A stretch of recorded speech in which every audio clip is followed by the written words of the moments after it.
Hello, everyone, and welcome back to another episode of the McKeen's Hockey Show. On this episode, we're going to focus on a handful of players that could rise up the ranks in our next list for the 2025 NHL Draft. A quick note, some of these stats will be out of date as this episode is a continuation of our discussion from last week.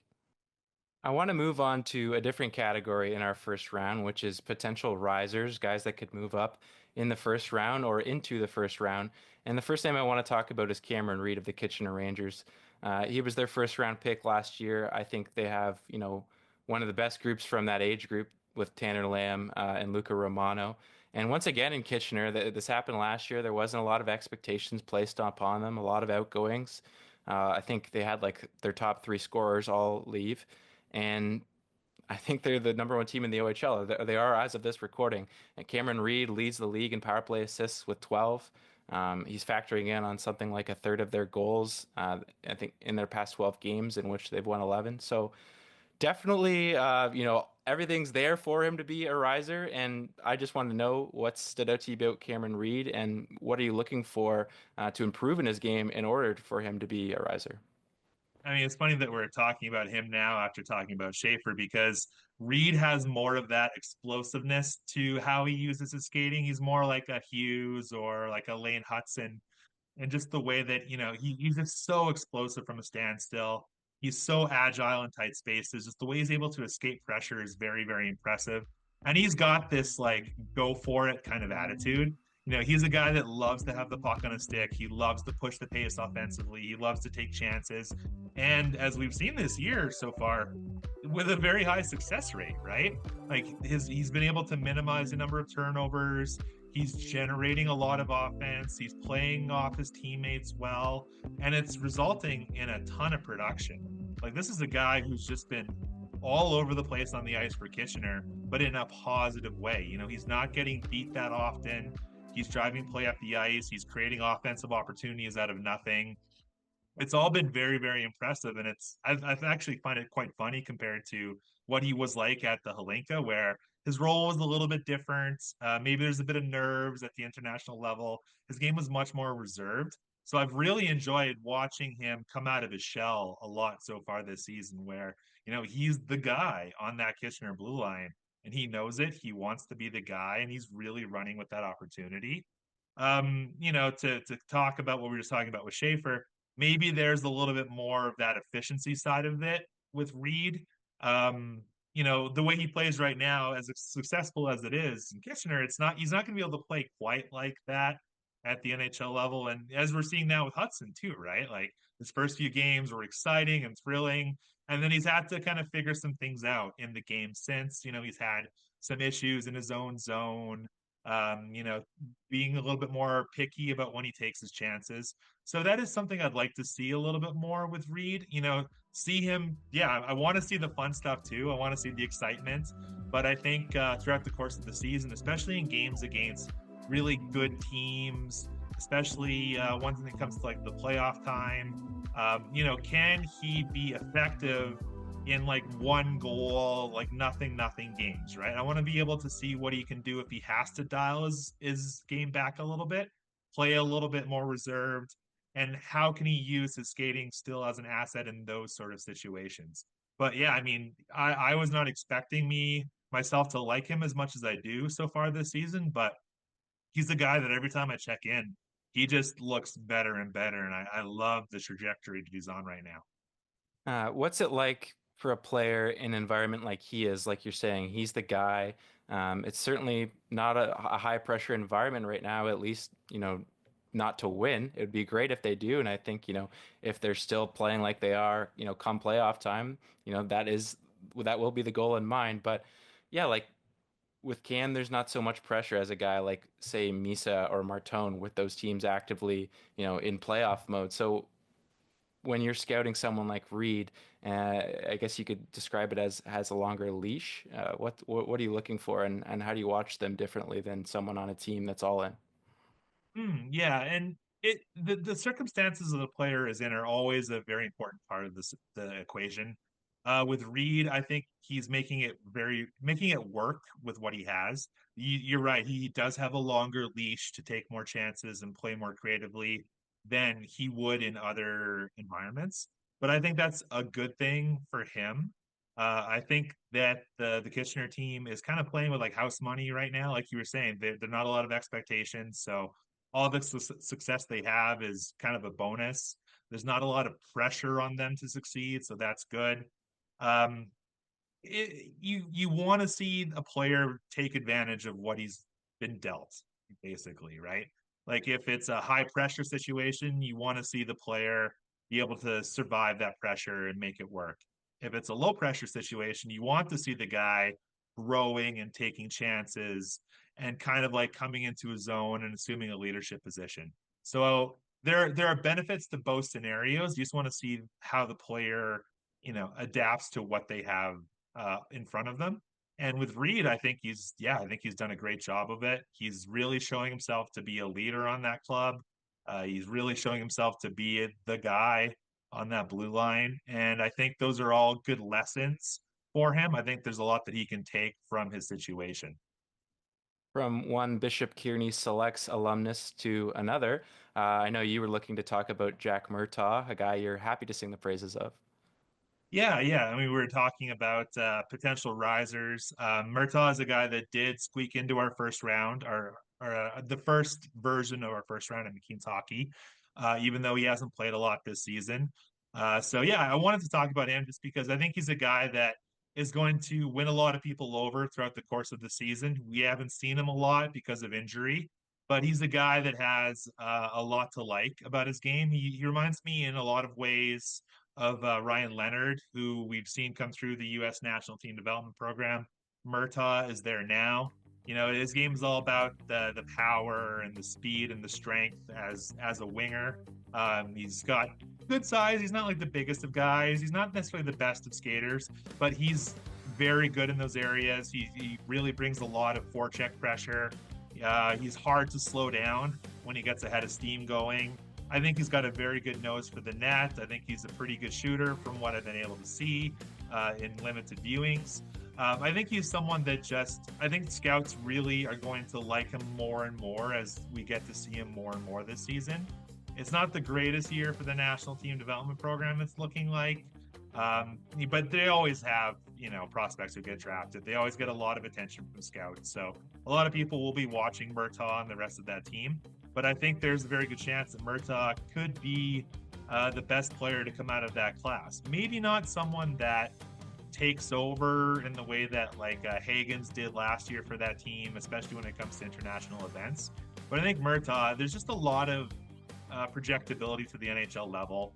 Just a guy who is very dangerous on the forecheck, a guy who can play that heavy game down low, a guy who can get separation on the rush. I mean, those are all very valuable traits. A guy who could score the greasy goals around the net, but could also score with his shot from a bit of distance.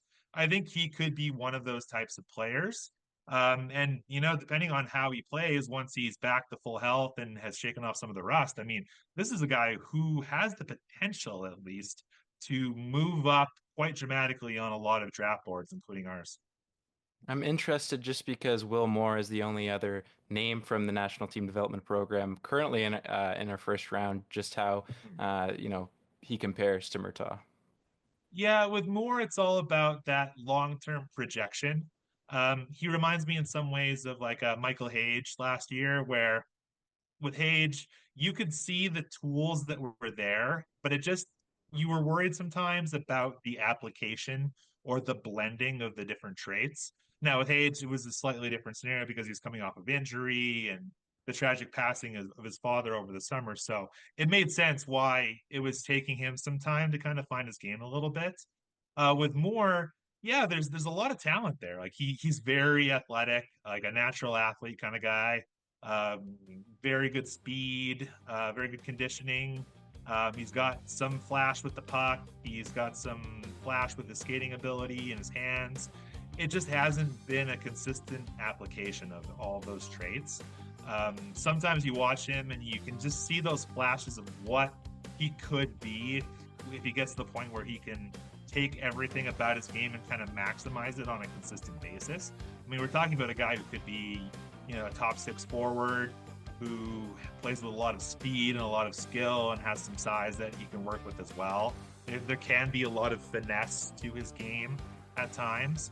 So it's mostly just, yeah, that almost that wishful thinking with him. Um, Scouts will be watching him a lot this year, and if he doesn't start to produce consistently, or at the very least generate offense consistently, he's going to slide down draft boards. But there's also the potential for him to go that other direction where if he can really kind of learn how to maximize his tools on a game in, game out basis. I mean, he's the type of guy who could be a true superstar at this level and potentially at the NHL level as well. And that blending of tools, like that's something we've seen a lot over the years out of a lot of different players. It's not about just watching what the player's doing this year. It's about projecting what they're going to be like once they've learned and developed enough and reached the prime years of their career. A fun fact about Will Moore, he's Brazilian. I once asked him when he was with the Toronto Marlboros what player he looked up to, meaning hockey player, and he said Neymar Jr. I thought that was Interesting. cool. I've never even met a hockey player that watched soccer, but I I know mean, there's. you could have a worse role model, I suppose. Oh yeah, I mean, but also yeah, soccer is definitely growing in soccer. Oh my gosh, soccer is definitely growing in Canada, and Yeah. a lot of guys are moving in that multi-sport direction, and not just trying to play summer or play hockey all year round.